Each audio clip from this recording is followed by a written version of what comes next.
ಕೇಸ್ಗೆ ಸಂಬಂಧಪಟ್ಟಂತೆ ಮತ್ತೊಬ್ಬ ಯೂಟ್ಯೂಬರ್ಗೀಗ ಸಂಕಷ್ಟ ಕಾದಿದೆ. ಎಸ್ಐಟಿಯಿಂದ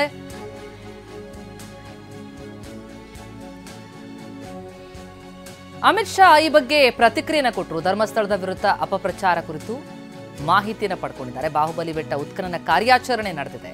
ಶಬರಿಮಲೆ ತಿರುಪತಿ ಬಳಿಕ ಧರ್ಮಸ್ಥಳ ಟಾರ್ಗೆಟ್. ಧರ್ಮಕ್ಷೇತ್ರ ಸಂಶಯದಿಂದ ನೋಡುವಂತೆ ಷಡ್ಯಂತ್ರ ಹೆಣೆಯಲಾಗ್ತಾ ಇದೆ. ಈ ಬಗ್ಗೆ ಅಮಿತ್ ಶಾಗೆ ಮಾಹಿತಿ ಕೊಟ್ಟಿದೆ ಶ್ರೀಗಳ ನಿಯೋಗ.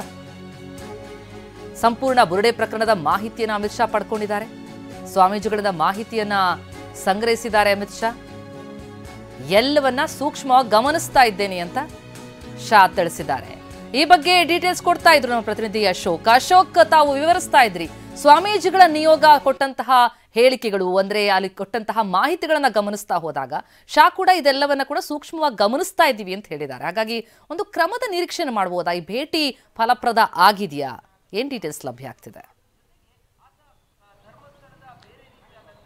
ಹೌದು ಪ್ರತಿಮಾ, ಈ ಭೇಟಿ ನೀಡಿದಂಥ ನಿಯೋಗ ಎಂದೇ ಅಂದ್ರೆ ಸ್ವಾಮೀಜಿಗಳ ನಿಯೋಗ ಗೃಹ ಸಚಿವರ ಮುಂದೆ ಬಹಳ ಒಂದು ಬೇಸರವನ್ನು ವ್ಯಕ್ತಪಡಿಸಿರುವಂಥದ್ದು. ಅಂದ್ರೆ ಏನು ಈ ಬುರುಡೆ ಚಿನ್ನಯ್ಯಂದನೇ ಆತ ಉತ್ಖನನ ಕಾರ್ಯಾಚರಣೆ ಟೈಮಲ್ಲಿ ಧರ್ಮಸ್ಥಳದಲ್ಲಿ ಇರ್ತಕ್ಕಂಥ ಬಾಹುಬಲಿ ಬೆಟ್ಟದ ತಪ್ಪಲಿನಲ್ಲೂ ಕೂಡ ಒಂದು ಪಾಯಿಂಟ್ ಅನ್ನು ಗುರುತಿಸಿ ಅಲ್ಲಿಯೂ ಕೂಡ ಉತ್ಖನನ ಕಾರ್ಯಾಚರಣೆಯನ್ನು SIT ಅಧಿಕಾರಿಗಳು ಮಾಡಿದ್ರು. ಸೊ ಅದ್ರ ಬಗ್ಗೆ ಕೂಡ ಸ್ವಾಮೀಜಿಗಳ ಬೇಸರವನ್ನು ವ್ಯಕ್ತಪಡಿಸಿರ್ತಕ್ಕಂಥ ಅಂದ್ರೆ ಬಾಹುಬಲಿ ಬೆಟ್ಟದ ಕಡೆಗೂ ಕೂಡ ಈ ಕಾರ್ಯಾಚರಣೆ ಹೋಗಿದೆ, ಹೀಗಾಗಿ ಸಾಕಷ್ಟು ಬೇಸರ ಉಂಟಾಗಿದೆ ಎನ್ನುವಂತ ಮಾತನ್ನು ಕೂಡ ಹೇಳಿರುವಂಥದ್ದು. ಮತ್ತು ಅಮಿತ್ ಶಾ ಅವರು ಕೂಡ ಸುಮಾರು ಈ ಧರ್ಮಸ್ಥಳ ಪ್ರಕರಣಕ್ಕೆ ಸಂಬಂಧಪಟ್ಟಂತ ಸಂಪೂರ್ಣ ಮಾಹಿತಿಯನ್ನು ಕೂಡ ಸ್ವಾಮೀಜಿಗಳಿಂದ ಪಡ್ಕೊಂಡಿದ್ದಾರೆ. ಮತ್ತು ಅವರು ಹೇಳಿರ್ತಕ್ಕಂಥದ್ದು, ನಾವು ಕೂಡ ಈ ಪ್ರಕರಣವನ್ನು ಅತ್ಯಂತ ಸೂಕ್ಷ್ಮವಾಗಿ ಗಮನಿಸ್ತಿದ್ದೇವೆ ಎನ್ನುವಂತ ಮಾತನ್ನು ಕೂಡ ಹೇಳಿದ್ದಾರೆ.